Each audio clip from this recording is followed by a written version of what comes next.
Welcome back to WAAAGH Wednesdays, where we discuss the stats, the facts, and of course, the rise of the green tide. But in this past weekend, it wasn't necessarily a rise. So, like always, let's get into it. Starting off with everybody's favorite get, Meta Monday.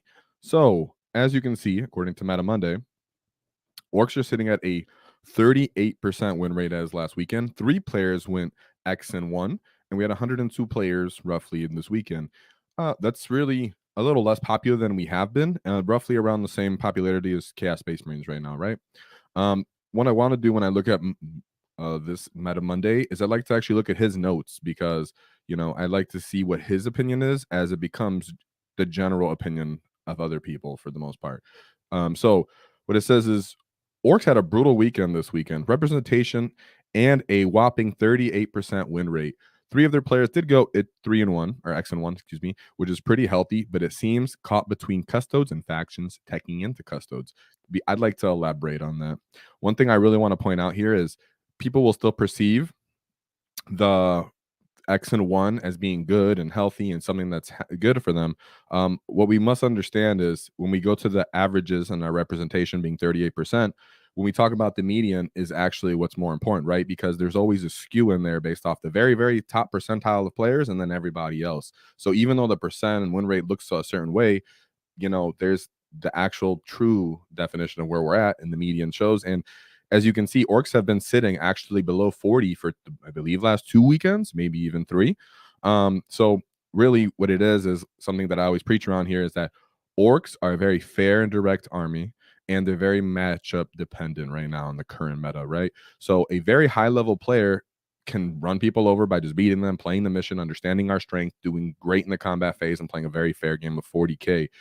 Yet everybody else is stuck between understanding shenanigans, rules, and understanding when to go on our one wild turn, and as well as how to play each mission differently into each faction. That takes a lot of repetition, a lot of knowledge of other people's factions, the mission themselves, and exactly how to interact with that. Because the fact that our wall goes off second, and in the beginning of the battle round, if we go second, people can pretty much mitigate it, which means you must understand how to play into each independent faction on each independent mission.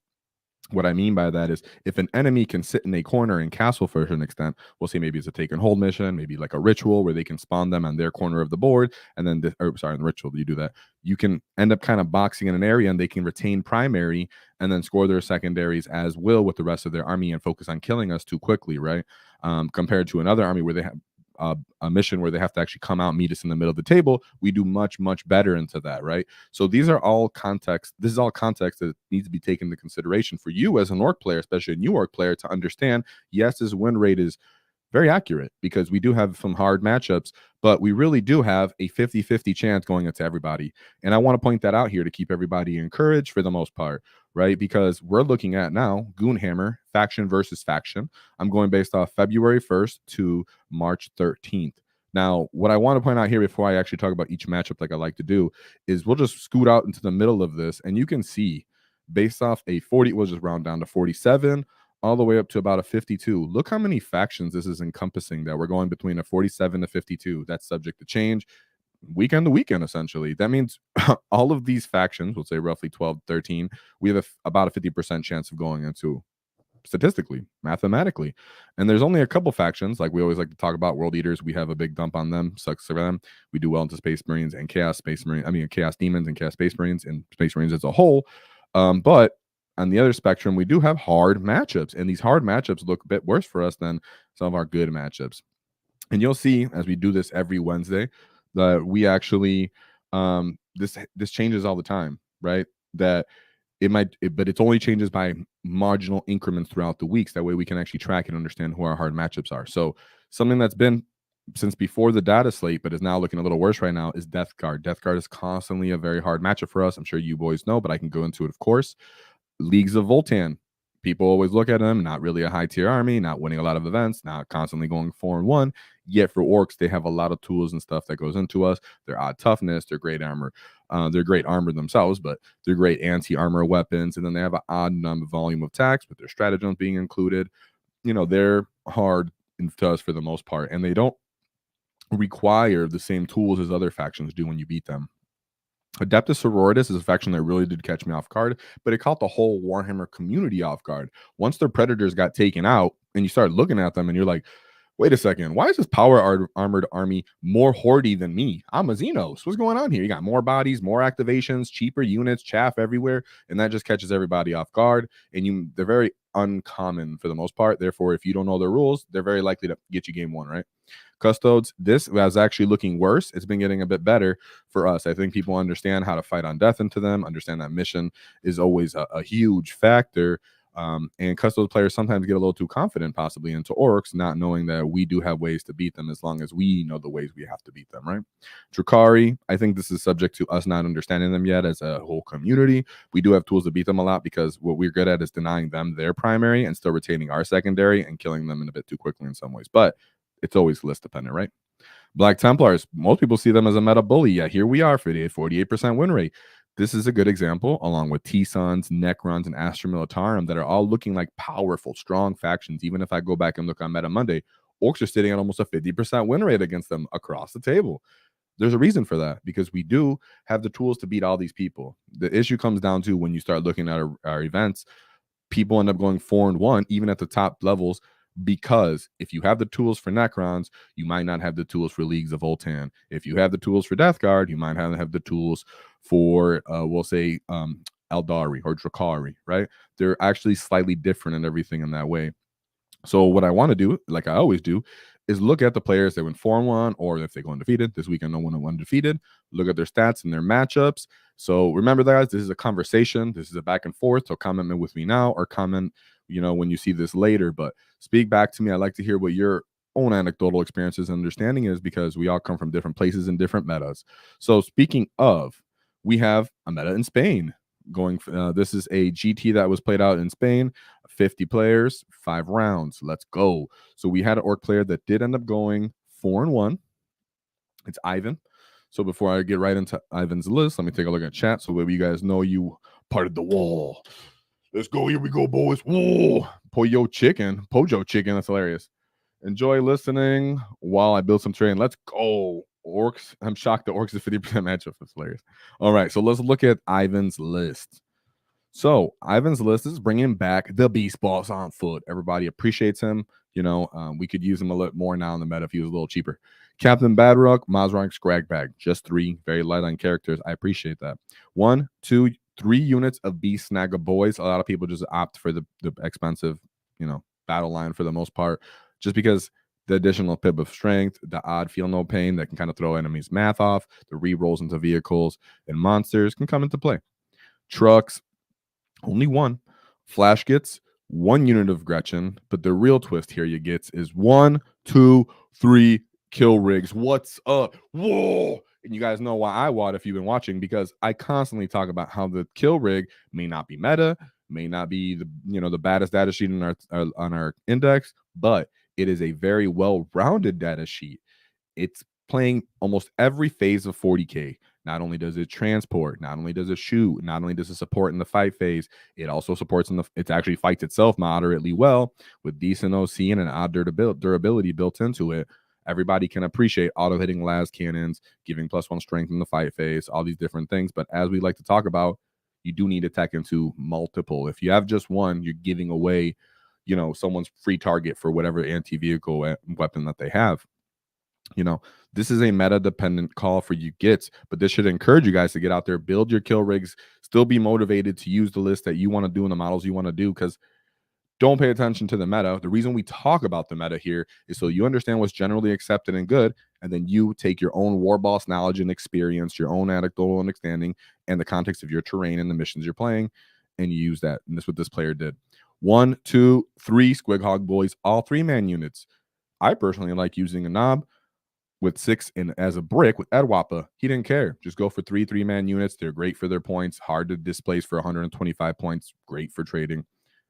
Then 2 units of Storm Boys. So as you can see, he just went for the flash kits, what's known as the meta, just because they're really our only shooting option. You want to engage in every shooting in every phase of 40K. Like I always say, kill rigs allow you to do that, but the flash kits really need to do that.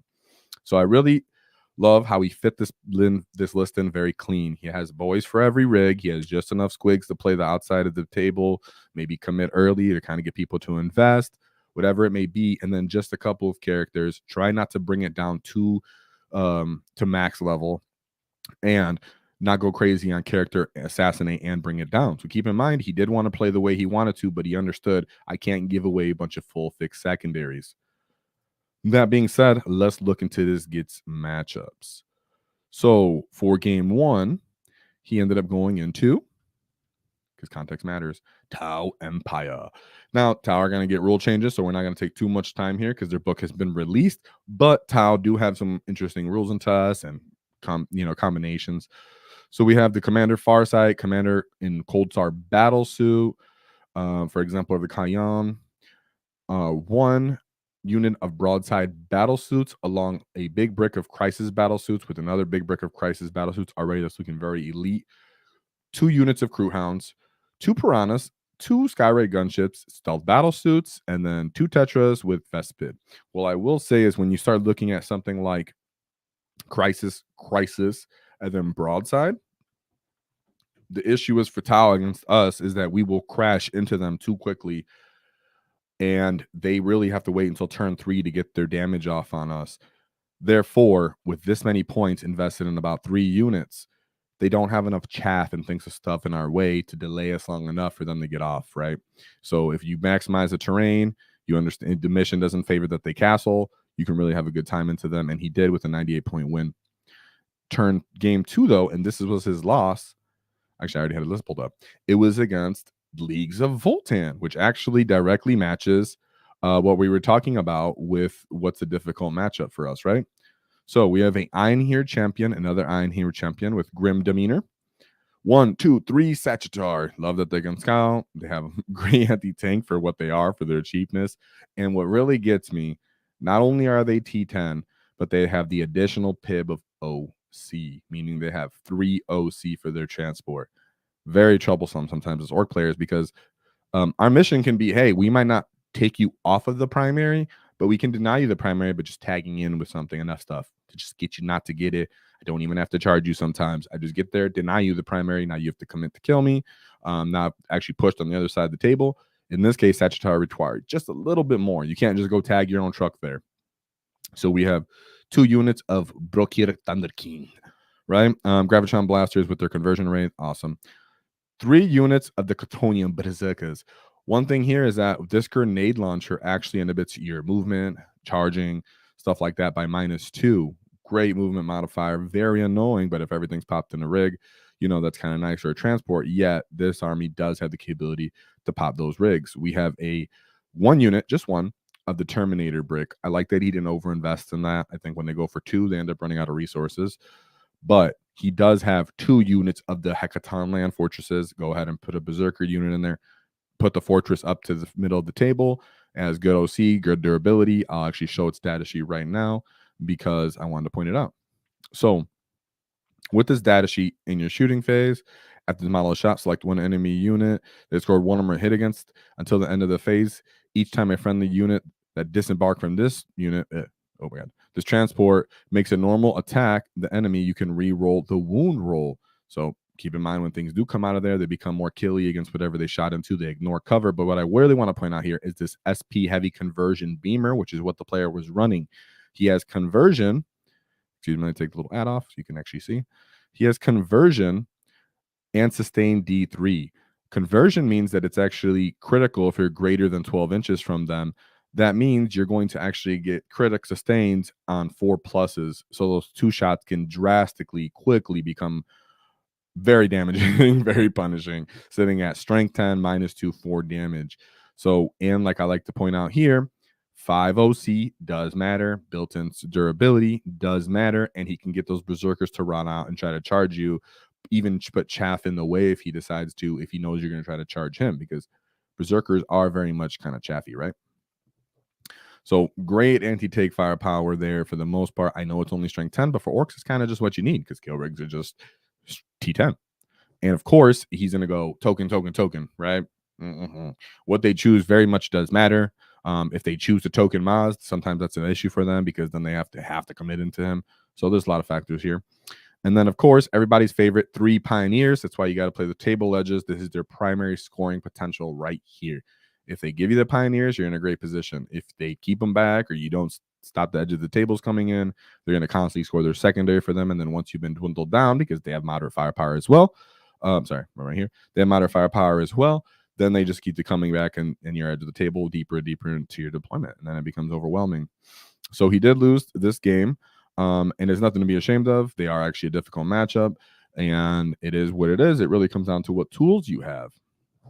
Just want to say, whoa, for Jay Hoon for the gifted 5 wall tactic memberships. I greatly appreciate you. You get very generous of you. I'm always very grateful for you, and great love to the wall. These new gets in here, can catch up and get caught stuck in as boys runts. Be a part of the Great Wall. So I thank you very much, Jay Hoon. Did he say anything? And then that trick for firing back on 1 CP is dead killy.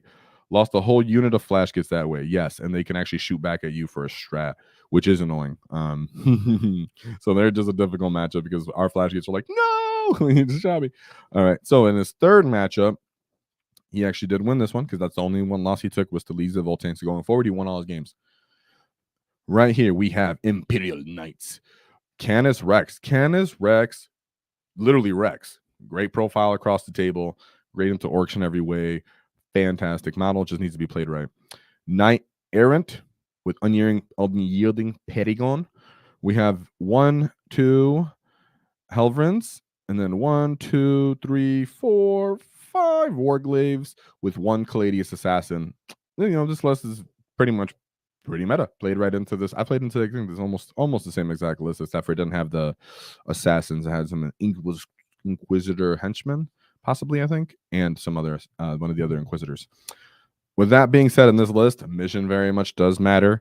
You understanding that if you wall early, just because you're worried about them and you end up just walling into a couple of the Warglaves, then you're out in the open. Canis Rex is going to have a free reign with you all day, every day, understanding that you might actually want to take a fixed secondary in this mission. That way you can probably bring it down, possibly do a cleanse or deploy, so you can stay and just slightly commit.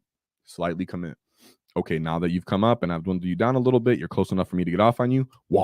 Going to you, right? But they're going to not want to commit to you. Canis is going to play the back of the table a little bit, knowing that he's waiting for your wall. So this really just comes down to a game of patience and understanding from you as an Ork player. But it's still difficult. Just letting you know, it's still difficult. I'm telling you, that's what helps in the matchup.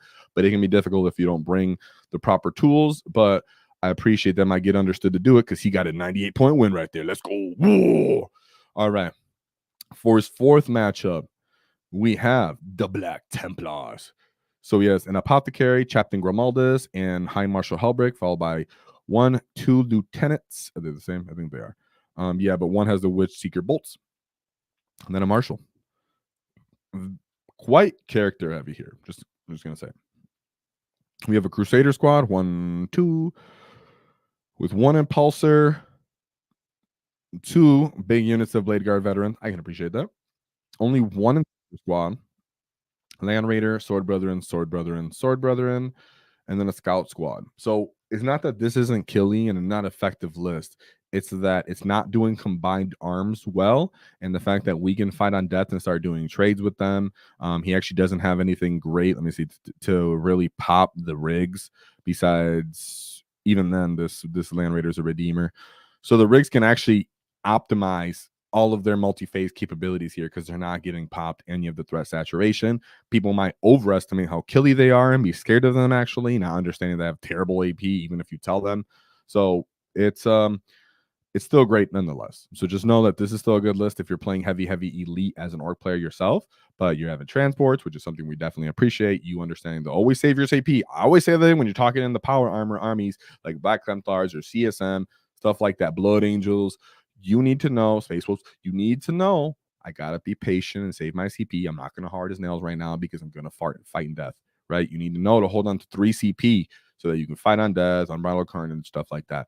Really does come down to CP management. I'll definitely go tactical against these gits for the most part. Then we have, so he did end up winning that one. And then his last matchup is against Chaos Space Marines. What was I just talking about? I'm just kidding. I do my homework. All right. So one Lord of Discordant on Hellstalker. I really like that model. So then he's not really common right now. 1, 2, 3 cultists, because cultists are dope with Nurgle's Mark. A Predator Annihilator, so cheap for that point cost. 130 is awesome, right? I wish we had something that was, that durable and could do damage at 130 points. Oh, Square Card Boys, but it's just like so we actually gotta go run down and get you our trade. So we have Chaos, Predator, Destructor, another Destructor, followed by Hellbrute, 2 Mauler Fiends. Mauler Fiends are slept on. An Obliterator, big brick of Obliterator. Just know this big brick of Obliterators. Give it a chance, and he is definitely one-shotting your Mazrog, even with indirect. Just saying. All right. So be careful. 2 Venom Crawlers, followed by a Beast of Nurgle, triple Nurglings. This list is very, very much the old-fashioned CSM gun line that had kind of gone to the wayside when everybody was running Chosen. So the terrain and mission will definitely matter in this one as well. But if you're in the open, this list will definitely annihilate you. You must jump from terrain to terrain piece, not overcommit, and understand that if you're in the open, giving these things away and trying to stat check them, you can have a hard time. That being said, they're going to have to get multiple activations on to kill so many Killrigs. They're going to have to get, so many Killrigs. You still got Maz. You still got other stuff going down the field. And they can't actually play the primary game reliably into you with this kind of list. So therefore, you're just kind of like, oh, well, I guess I might have died here, but you got no primary. Sorry. So there you go. It's one of those games where you are probably going to be tabled by the end of it, but you can still throw up a heavy score. Or if he played too passively, you just ran him over, right? So Ivan was a great general. Make sure I didn't miss anything. Ivan was a great general, showed great generalships. He did not have an easy matchup, not have an easy walk. He went to several, top tier meta type lists. So great job to Ivan Andres from Spain. Whoa, for the war boss. So he went X&O, won, get rid of this Hecaton Land Fortress, and then we'll talk about Joe. And Joe was funny here because he just put bad moons. So we might have caught some gets off guard. Remember, you gets in chat. Understand that this is a conversation. So any points of interest, things you want to talk about, be sure to comment. Let me know what you're thinking, because this is a back and forth, because this is pretty much a meta understanding right now and the status of the Orks right now. So whatever you got to say is always relevant right now. Let's see, even if it's not 100% factual, because we the Orks. Whoa. So in the second event, we have, this is in Minnesota, I believe, USA. Let's go. So 65 tickets were remaining out of 120. So still pretty hefty player base, not as full as sometimes we like to see, right? So going into Joe did end up getting 10th place, still great to end up, in the top 10. He only lost his last game, so he was playing at the top tables the whole time, guys. You got to understand that when you win all your games early like that, everybody that you're going into substantially getting challenging hard players, because all these people have not lost yet. So know that Joe was doing great here. Sometimes dropping down to 10 place or even to double digits below that doesn't necessarily reflect that you did poorly. It really could mean that you went to hard matchups multiple times, and that limited your max scoring potential, right? Compared to losing earlier in the matchup. So great job by Joe. So let's look at his list. I think I should have his list up already. Yes, I do. So Joe has facts. He said Big Mech in Mega Armor. Another Big Mech in Mega Armor. And something that I appreciate about Joe is that he ran Boss Snickrot. And I'm going to say it now, he also ran Mandos. So in my Mando video, I even said, I don't usually like to put them both on the list. This is why I say don't pay attention to just one guys to say. Go out there and get your own reps, because he decided based off his meta, his way of play, I'm going to get Snickrot in there as well. I'd like to know if he put him in the same squad. Maybe it was, game dependent. So Mazrog Scragbag, a War Boss with Super Cyborg Body, and then a War Boss. Some people think this is odd. I get it, but you have a War Boss just sticking around for too long, or he can't be precisioned out. Sometimes it feels good. Sometimes. One truck, followed by one battle wagon. We're seeing a theme here, boys, with our big kind of thicker, chunky list. Stuff, battle wagons, kill rigs are kind of coming back into play. You don't see a bunch of trucks being spammed out everywhere anymore. Don't see people deciding to just stand out in the open with Squig boys either. One Death Dread. Let's go.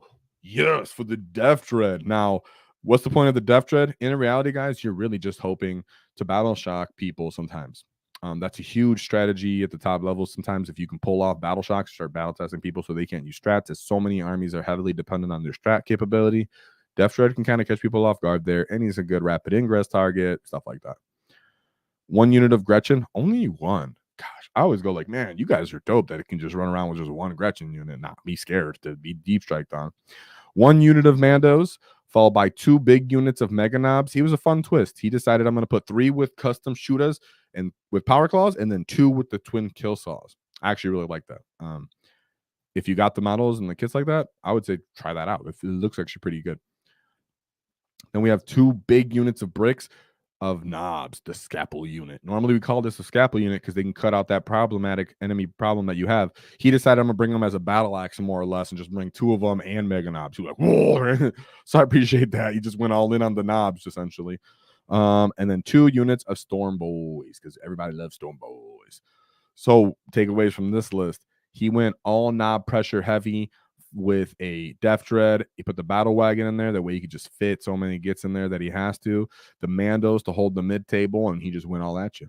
It was very much about staging and then putting pressure on you and hoping that his killing potential on his go turn went. He brought a nice mix up between the Mega Nobz and the Nobz for a little bit more durable on one side. This unit can act as an Anvil-ish with holding a small arms fire on this side. This unit can run in, be better for fighting in death or just go against high value targets, stuff like that, right? So it looks a little like he just went for 2 things at once, but it made sense because this big mech in mega armor is more of an Anvil type thing compared to a war boss, right? If it was a war boss in mega armor, he was using these both as killing units, but he's not. He's using the big mech and mega armors more as anvils, while the other Nobz become hammers, right? You can just kind of bait people shooting sometimes. You throw a Mega Nobz butt out. Hey, hold up. You want to shoot at me? Oh, you shot at me. I regen my guy. Healed my guy. I just devalued your shooting greatly. You know, stuff like that. It does require some big game shenanigans, some big head shenanigans, but really nice to see people use the big mech and mega armor and the Mega Nobz, right? Even with Custodes being in the meta, people were like, he's like, I'm going to bring them. Let's go. So in his first matchup, Joe went into Simon. So he went Deathwatch. Deathwatch can kill. Deathwatch can very much kill, but they're very, very elite. So Captain with Jump Pack, Chaplain with Jump Pack, Assault Intercessors with Jump Pack, and other Assault Intercessors with Jump Pack. So he's trying to be cheap after I just said that. 2 Gladiator Reapers, followed by 2 big bricks of Inceptors. Might look weird to you, but for Inceptors, that makes sense for Deathwatch being these big bricks so they can invest in actually killing you when it's their go turn. 1 unit of Incursors, 2 Outrider squads, which I thought was pretty cheeky, and a Repulsor Executioner, another Repulsor Executioner, followed by 1 Cladius Assassin. Didn't go for almost any Deathwatch type units. He was really just going for it. Very odd list, very unique. He said it was a test, and it didn't pass the test that day, but you can see it actually gave him his lowest score. Sometimes it's also a mission, though, so I can't really say much on that. As for his second game, he went into Adeptus Custodes. So let's go. We have a Blade Champion, a Shield Captain with Dawn Eagle Jet Bike. You really don't see that. Quite uncommon. Maybe he was just having a little flavor. Trajan Valorous, a Custodian Guard, another unit of Custodian Guard, 2 2-man units of Terminators,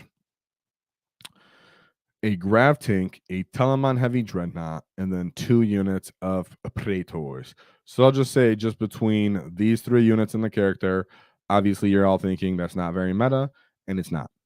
Having Wardens, even a big brick of Terminators, all of that would be more, useful into Orks. Bikers necessarily not being able to fall back and charge is not helpful to them. Still, great job by Joe for putting it on. 82 points. They're still difficult. Telemon doesn't go down easy. So it is what it is. In this third matchup, he went into Astra Militarum. So you can see he's getting some of our hard matchups, you boys. So he has Cadian Command Squad, followed by Lord Solar Leontis, a Militarum Tempestus Squad. Interesting for that throttling. Regimental Engines here, and a Tank Commander. 1 unit of Cadian Shock, 2 units of Death Court of Krieg, an Armored Sentinel unit. I think just the Scout Sentinel is just more worth it. A Field Ordnance Battery. They really aren't terrible, but hey. A Hellhound unit, and Lehman Russ Executioner. Then he went for the Doran Battle Tank, which is what the text here probably is to kind of heal stuff and whatever. 1 Scout, and then actually, that's what the Shadow Swords were. My bad. He was for the Shadow Sword. So this guy, maybe the terrain was really open, and he just thought, I'm going to go for it. He doesn't have the indirect that are really a problematic for us. Basilisk being able to slow us is annoying. Manscores being able to pop our trucks or a lot of our transports preemptively and then get hit with Basilisk is really annoying. More Scout Sentinels, Kazrakin to scout into the middle. So not necessarily the most meta version of the list, but hey, the player brought him for a reason. He probably knew how to use them. In his fourth matchup, we have Gladius with Azriel. So we have the Dark Angels trying to make a comeback. So we have Apothecary Biologist with Fire Discipline, Azriel, Tech Marine, Assault Intercessor Squad, Aggressor Squad. Oh, nice big break for that. A Gladiator Lancer, another Gladiator Lancer, Inceptor, Infiltrators, Land Raider Redeemers, a Redeemer Dreadnought, a Redemptor Dreadnoughts. What the heck? 2 Redemptor Dreadnoughts, and then what? Two units of Scouts. For this list, it's really just their only thing to keep us off them is the Aggressor Squad that you see right here, right?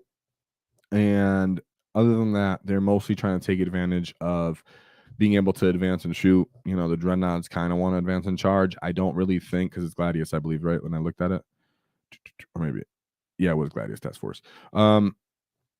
So I would just say that I'm questioning him bringing Dark Angels. He really just wanted to bring Azrael, maybe. Typically, with this kind of list build out, you might see more of an Iron Storm to get full value out of all these units. Then, in his last but certainly not least matchup, he went into everybody's favorite, Necrons. Woo! And his list says, I play Catans, not Necrons. Sorry, Git. Same thing. All right, so we have a Catan Shard of the Nightbringer, Catan Shard of the Void Dragon, Hexmark Destroyer, Hexmark Destroyer. These guys are the free individual characters that can give you free Overwatch strats, good amount of firepower, very annoying. When they're hyper crypt, they could just jump around, and they have lone op, so they're not getting shot either, right? Then we have a Silent King, because the Silent King's always fun. I'll pull up the Silent King right here just because I just wanted to point them out. Well, first, actually, I'm gonna look over the list. Then he just 3 Transcendent Catans because you can spam those, and then 2 units of Scarabs because you kind of need at least a couple units, right? So here's what the Silent King does. So the Silent King says, at the start of the battle round, select 1 Triarch ability until the start of the next battle round. This unit has that ability. What it means is these 3 abilities right here, and I'll just tell you that the one that they're most likely taking advantage of is the Bringer of Unity, which any unit within 6 inches, a Necron unit, can ignore all modifiers to the characteristics of that model in that unit, to any rolls or tests made in that models, including modifiers for saving rolls. Okay, so he allows the Catans to be reliable for damage. Of course, he does have great Menhir shots with his Annihilator beams, a little bit of questionable melee, but the fact that it's lethal does help put it over the edge, and the fact that it's actually AP3 helps put it over the edge. He's really just there in case you want to stick mods into one of the Catans. He helps to kind of ignore that, right? So that's really why you bring him. He's not super killing himself, but he does give you the long range firepower to maybe pop transports, which Catans don't like to deal with for the most part. And then he himself allows them to be more reliable in their damage output. So you can understand what this is. He literally just stat checked you. Nobz don't really do anything into Void Dragon, or any kind of Catan as a whole. If you are hoping to do anything to them, you really do need Makari. So which means you need Gaz. And in that case, you're really just hoping on the go turn you can get them off on that. And even then, you can roll enough pains to survive sometimes, but you're really not killing that many Catans without Gaz. So shout out to Joe regardless, going 4-1 for the Green Tide. Whoa, let's go. So let me get this. I do appreciate it. Like I said, Big Mecha Mega Arbor, even with the current meta telling you that you can't do it. You can't do it, right? So right here, this was last but certainly not my least favorite list and play. So I had to go to Champions Warhammer Hub. This is a different website. Let me get it closer. I remember I looked at this and I was like, dude, this is super tiny text. So right here, just one thing to keep in mind is organizer right here. The 2 organizers are, just happen to be in the results. Just trying to let you guys know that. It doesn't mean anything because they clearly both tied. And actually, the person who went undefeated with his Black Templar player going 5-0, these two ended up going for like some sort of tie. They tied each other, and there we go, right? So, but I do want to still go over his list because it was fun and it was, good to go over. And zoomed in enough? Yes, I zoomed in enough. So we have Gazgul Traka, Captain Badrock, Mazra Crackback. Nice and clean. I like that. 4 units of Beast Snaggle Boys because they have a great time with Makari's ability. 1 truck because you need that for the flashy gets. And then not 1, not 2, but 3 battle wagons. Let's go. Whoa, come on, you guys. I know you guys like that. I love battle wagons, so I actually like that. Huh? 2 units of Gretchen, what my personal bare minimum is. Mega Nobz between kill cells for Gaz Bodyguard. 3 units of Storm Boys because he's like, I just need to move. I need the deep strike. I need the mobility. I need to run through terrain. I need to score. So what this says to me, now take into mind the context. The first list we went over, triple Killrig. Second list we went over, still had at least 1 battle wagon. And then now this list with triple battle wagons. Ork players are starting to understand that you can't just go for trucks because people too reliably kill trucks. Some of the same weapons that kill custodes kill trucks. And really taking advantage of, I just have this big thing for a stat check. You might not kill my wagon in 1 activation. You might not kill my Killrig in 1 activation. Even if you do, I have threat saturation. I still get to run into the middle of the table. I still get to pressure you. And it's less about me staging and hoping you can't get shots on me and understanding that you don't have enough high value shots for me, right? And that's really what people are kind of thinking, because forget the shenanigans. Grey Knights with their dreadnoughts popping those trucks. Necrons can somewhat pop those trucks. Leagues of Voltan still enjoy popping those trucks, stuff like that. Battle wagons on the line, you're like, sure, go ahead, go and invest. You don't have great range, right?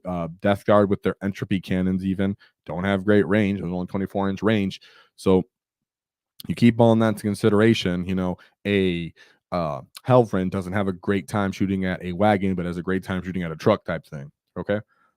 So all of those things taken into consideration, I want us to understand the context of the theme we're seeing here is Ork players are knowing I might need to tech more into kill rigs, and maybe we can look at wagons. So that's what's for his list. And sorry, I'm at the bottom of this. I had to look over this. It was a little weird. So bear with me as I go over this. It's a different format. I usually don't use this website, but they did pretty decent for the most part. This was WTC. That's what these scores are. So they have margins of, I think, 10-point increments that if you get, greater than 10 point, then you get another point. So if you look here, these are 20-0. It doesn't mean the Leagues of Voltan players scored 0 points on their side during the game. It means what it accumulated to ended up, the margin of difference ended up making it a 20-0.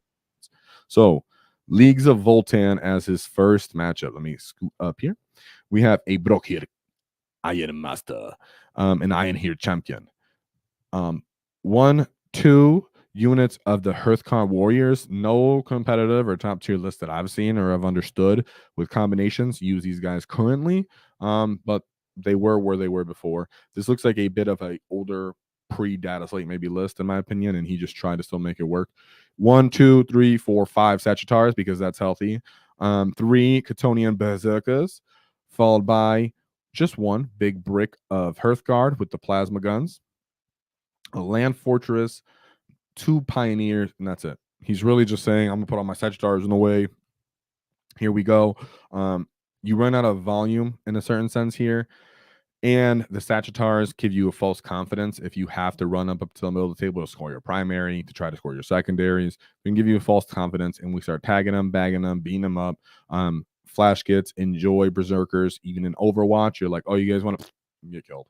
I shoot you, your guys get out of the transport. The Berserkers, Warriors, they die. If you really get off on the Iron Here Hearthguard, if they don't go into cover, like if they don't drop into cover, or if the player doesn't have any more CP or doesn't remember that he can go to ground, the flash gets can tear these gets up when you pop lethal and with the rerolls. So this comes into he has to come forward to get these Terminators in. So he's going to come forward to try to take up table space with the Sagittars. It's really up to your Ork to know when to go. And you having triple wagons is like, hey, I'm just going to go right into the middle table with you. I can charge your Sagittars. I'm actually going to survive. I'm actually going to have enough OC to beat you on that. Things like that. So really nice to see. I'm glad that he went into Leagues of Voltan. So, Leagues of Voltan so early, and he 20-0'd them because, we ain't got no love for the shorties. So we have his second list going into the Grey Knights, the grayest of knights. So we have Brotherhood Librarian, and then a Grad Master. I appreciate the Grand Master. 2 Librarians is pretty typical. Strike Squad. Already a bit more infantry than I'd like to see. 2 Inceptors, and then a Paladin brick, followed by 3 Nemesis Dread Knights. It's fine. You know, Paladins are so expensive. Dropping with 3 is amazing. But you understanding as an Ork person, screen so they can't actually drop on an objective. Battle wagons completely box you out. They're not popping your battle wagons, like I said earlier with the Nemesis Dread Knights. And so you're able to actually stage and play the middle of the table, still score your primary, kind of ignore their movement shenanigans for a little bit. You know, using those giant wagons to box people out of dropping in where they want to drop in is also pretty annoying, and you still get to retain the pressure that we rely on to beat Grey Knights. And then these Strike Marines, really the only thing they got going for them is their sticky objective. But you know, once they get caught up, then stuck in with us or start going with us, they just die. They just fall over. This becomes one of our easier targets, and you start to take those guys apart, take the Inceptors apart. Then they start lacking on their scoring potential because they're essentially Paladins and then a couple Dread Knights. And Dread Knights do not want to get close. They just get annihilated with their low toughness. I did it again, sorry. So right there, great job, 15-5. Then we go into his third matchup. What the heck did I just click? Oh, I clicked on the guy instead. Here we go. So we have Thousand Suns, which is actually not a bad army right now. So we have the Armin, Infernal Master, Magnus the Red, Thousand Sun Sorcerer, and Thousand Sun Sorcerer, and Terminator Armor. We have a Brick of Rubik's Marines, followed by just one tiny Rubik, and then a Zangor. A Rhino, followed by Mutilix Vortex Beast, a big old brick of Terminators, and then Zangor Enlightened. I've seen this list kind of come up and down a little bit. I like to think they do better with more Rubric Marines than not, but they are teching into Terminators. Do we have to keep an eye on that going forward? Not necessarily, as their army becomes 2 units for 1,000 points almost. When you consider the 1,000 Sorcerer plus a Terminator plus Magnus the Red, and there's everything else. Kill everything else as you can. If they give you Magnus and you have the tools to kill them, go ahead and kill them, but really kill everything else, because then they're not able to score their secondaries anymore, even if they're trying to kill you off primary. Right, and they might be still scoring primary, but they're not scoring late game primary. They're, you know, you can still max it if you win second into them, and then end up winning the game in that kind of way. So it is up to you to be cunning with them, but understand they have 2 units, well, including the character 3, but 3 units that make up 50% of their army, which means it's up to you to work around that. Then we have his 4th round, which he did end up losing to the person who got first place, and this was Necrons, and you can guess what they were because we're all creative. Hypercrypt. And then we have Chronomancer, Catan Shard of the Nightbringer, Catan Void Dragon, Luminar Caesaris, and then the Plasmancer. I was just decided I'll pull over the Chronomancer real quick in case y'all haven't seen. For the Chronomancer, when this model is leading a unit, each time this unit an attack targets that unit, subtract -1 from the hit roll. And then what really is important is in your shooting phase, after this model's unit has shot, if it's not within engagement range, that unit can make a normal move up to 5 inches as if it was your movement phase. If it does, until then a turn, is not eligible to charge. So really it's Hypercrypt, come down, get behind you, be annoying. Because what he also has is this monolith, right? So his whole list based off, I'm going to put a Chronomancer in there, the Plasmancer in there. I'm going to have 2 units of warriors. One's going to shoot and scoot. The other one is going to have redundancy in the mid table for Great OC, possibly. Luminar Caesaris is there, followed by 2 Catans. He has a couple of these Scarabs. 1 solo Locust Destroyer. They're so annoying and so great for scoring because they're just coming off the table edge like bam, bam. I'm just one little model, bam. You know, so it's really annoying. Followed by 2 Locust Destroyer units, 2 3-mans, and then a big old Monolith. So Monolith being able to bring in units and then scoot and shoot after they've shot you. Monolith itself can fight pretty good. If you try to get into combat with it and get stuck in with it, it auto hits you and beats you up. Great anti-tank shots. It can pop battle wagons. So really, he went for a skew with multiple battle wagons, and guess what? Monolith eats up battle wagons. You know, a Void Dragon eats up battle wagons. And then you still have Luminar Caesaris walking around the mid table, a bunch of warriors for Great OC. We don't have great armor saves. He had just a bunch of 10-man units of boys, which means they're getting eaten up by Overwatch from some of those units, for that many warriors in that unit. So all in all, it happens. You brought a skew, and then you got checked by another skew. That just happens. That's kind of the risk you take. And while we talked about Orks have an issue with going 5-0, because those tools, everything else that he brought was going great into Leagues of Voltan, Grey Knights, Thousand Suns, stuff that's typically kind of hard for us. Great and Taster Militarm, typically kind of hard for us. And then he went to Necrons, and they were like, nah, I'm Monolith just wrecks most of your list. Like, oh, oops. So then he has round 5. He went into a Astra Militarum. This guy's deciding he's tempting fate with 2 fixed secondaries being almost maxed, right? So we have Lord Solar Leontis. I would say Assassinate's kind of bait. Platoon Command Squad, followed by Tank Commander Ursula Creed. Quite meta, right there up the rip. A Catachan unit. 2 Chimeras, followed by 1 big brick of Bulgrin. We hate Bulgrin for the most part. Gas helps you chew through them real quick, though. 2 3-man units of Bulgrin. A Earth Shaker Carriage Battery. 2 units of Khazarkin. Everybody knows you want 3. Only 1 Manticore, so there's not all that redundancy in the Manticore firepower. And then he has 3 Medusa carriage batteries. These are actually really cheap for their indirect, pretty awesome. And then 2 units of Scout Sentinels, followed by Cladius Assassin. So he went really, really heavy on the indirect. But what he lacks is the potential to pop 3 battle wagons from getting right in their face, playing the main mission, and then continuing to steamroll through what he has. Doesn't have a lot of infantry there either. He just has Catachan and then 2 units of Khazarkin. So normally you're like going to bring them back in the backfield and haha, I got you, and come off table edge maybe and get some good damage off on you. But like we said, if you can't kill the battle wagons, you're taking up huge space, realty on the table, and then the guys just get out, run up into you. They don't even have to stage it, just get up into you where they want to. So that becomes a problem for the guard player. So great job to Marcus and Crazy Man, I guess, because you ran that event. So shout out to y'all.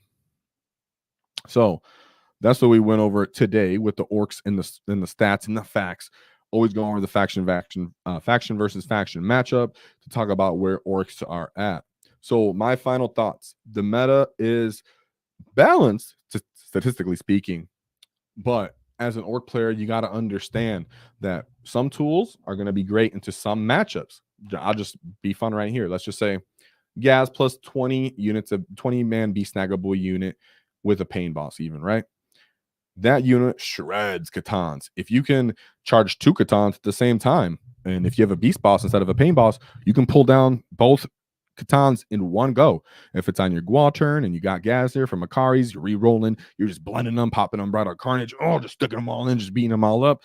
Then again, into other factions, a 20-man unit of Beast Snagger boys walking around is getting annihilated between Overwatch, not able to get their charge off, very hard to hide them, stuff like that. Once they get dwindled, they can't actually kill what you want them to kill. Hard to get off there. Killicans are dope into Custodes. They're even decent into Necrons. Yet so many other armies like Leagues of Voltan, Death Guard. Well, Death Guard might actually not like them that much. Well, no. -1 to hit means if you're Death Guard, they're just going to be hitting on 5s the whole game. The Death Guard, Leagues of Voltan. What's another army? T-Sons don't really care about Killicans, but Necrons and Custodes really do. So what I'm saying here is you, as an Ork player, know your meta, know who you're playing against, know what models you have, and don't chase what we're talking about around here. Don't chase the list you see. Don't chase the people that they're talking about and telling you that Gaz is bad, like you've been hearing for 6 to 8 months. Yeah, Gaz is almost on every competitive list. So, whoever keeps perpetuating that just is comparing him to what he was last edition or something. What you need to understand is that here, we're not a competitive channel, but we talk about the competitive meta, and the generalship of 40K comes down to you.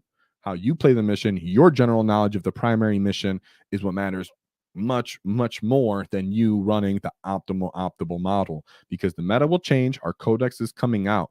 You chasing these things does nothing for you other than get you, anxious and feeling bad about things if they don't come out your way. What you need to do is understand the mission, understand enemy factions, and understanding how to play the fair basics of 40K, because that's what Orks optimize at. If you know against one faction, I need to deny primary, I've gone second. I need to deny the enemy's primary, maximize my primary at the end of the turn, and then consistently score my secondary for the whole game. That's what I have to do going second into this matchup. Into this matchup, I need to go first. I've gone first. I've gone the WAAAGH. I need to actually get stuck in right away, blow a hole through their lines, get stuck in, get tabled, and then deny them on their primary and beat them. That's you. That's you as the player. No amount of watching other people play or copying their list or listening to me will directly help you with that, other than you actually reading the rules, knowing your mission, and knowing your meta and what people are using, right?